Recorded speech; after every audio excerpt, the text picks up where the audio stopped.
જય માતાજી. આજે આપણે બનાવશું મગની દાળનો શીરો. એના માટે આપણે લીધું છે હરખા માપે લેવાનું. આ દાળ મેં ધોઈને પલાળી લીધી એટલે ફૂલેલી લાગે છે. આ ઘી છે વાટકી એક, અને આમાં 1 વાટકી ખાંડ, અને આપણે કાજુ બદામ નાખશું. ચારે કાજુ બદામ તો વધારે ઓછા કરી શકાય. આ 3 માપ એક સરખું લેવાનું એટલે બરાબર થાય. હવે આપણે ગેસ લગાડશું.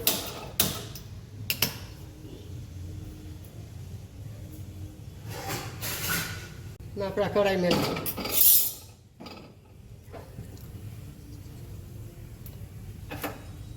આ ઘી ગરમ થાય ત્યાં સુધી આપણે દાળને પીસી લઈશું. આ ઘરનું બનાવેલું ઘી છે એટલે એવું લાગે. હવે આપણે આ દાળને પીસી લઈશું.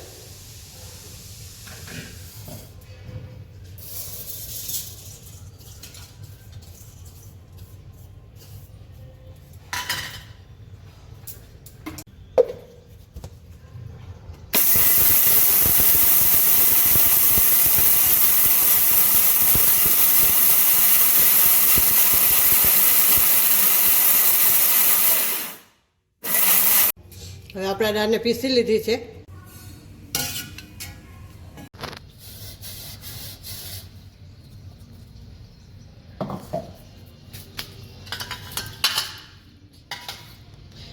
હવે આપણા ઘી થઈ ગયું છે, લોટ શેકી નાખશું.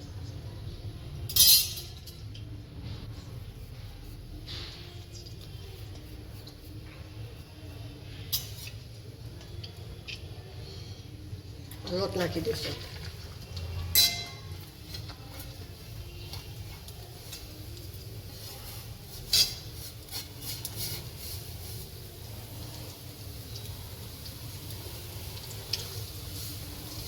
અને બહુ વાર નથી લાગતી, 5-10 મિનિટનું માંડ થાય.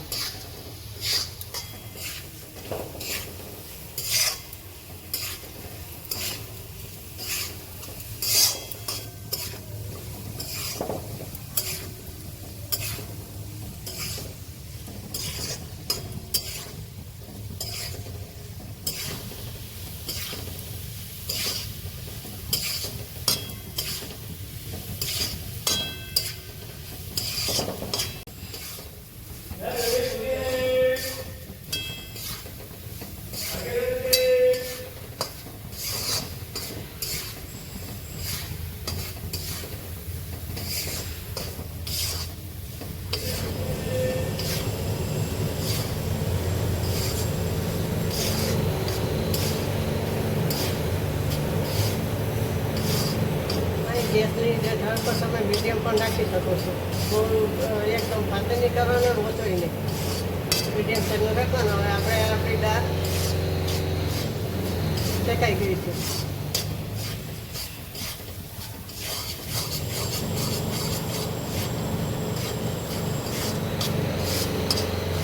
મગની દાળનો લોટ આપણે શેકાઈ ગયો છે.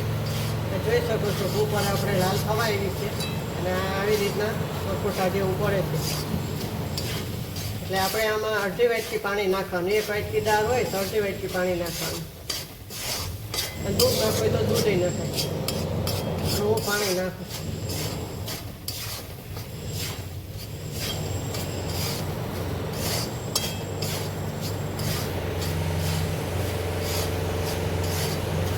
હવે આપણે આમાં પાણી નાખીએ.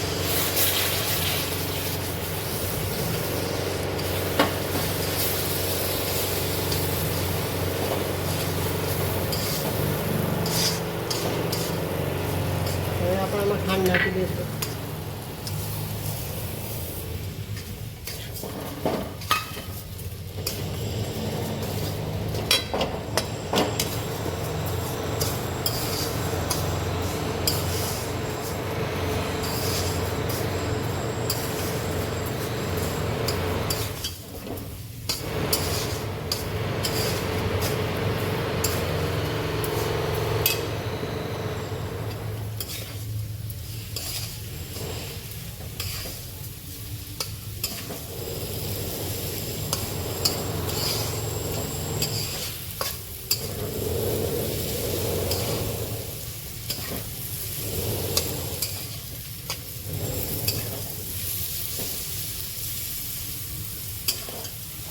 આપણે ખાંડી ઉમેરવા માંડી છે અને હલવો કમ્પ્લીટ થવા માંડ્યો.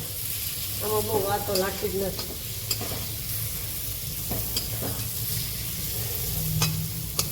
તમે જોઈ શકો છો ઘી છૂટું પડવા લાગ્યું છે અને ખાંડી ઉભરી ગઈ.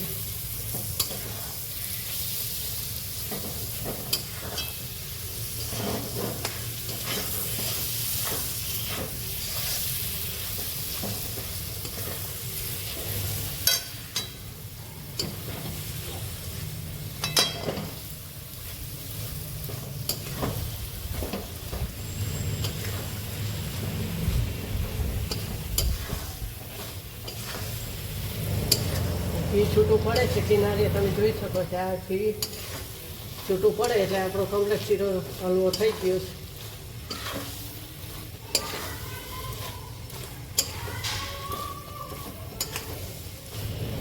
ગેસ ઠાર નાખીશું અને આપણો હલવો કમ્પ્લીટ થઈ ગયો છે.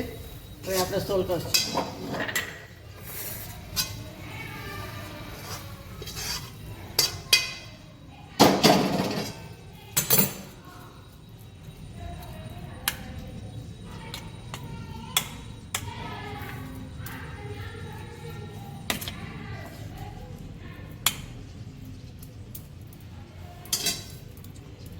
આપણે હવે આમાં કાજુ બદામ નાખશું.